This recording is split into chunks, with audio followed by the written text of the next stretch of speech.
अस्सलामुअलैकुम class play group, कैसे हैं आप सब लोग। उम्मीद है आप सब खैरियत से होंगे और अपना बहुत सारा ख्याल रख रहे होंगे।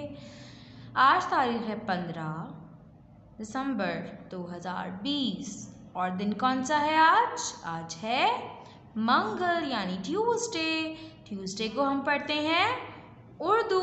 तो अब सबसे पहले हम देखते हैं हुरूफ़े तहज्जी। हम लोगों ने यहाँ तक पढ़ लिया था। क्या आप लोगों ने तरतीबवार इसे याद किया है?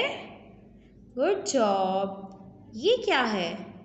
अ, आ, ब, प, त, ट, स, ज, च, ह, ख।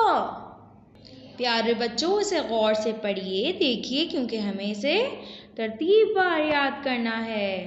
एक दफ़ा और दोहरा लेते हैं। आ, ब, प, त, ट, स, ज, च, ह, ह।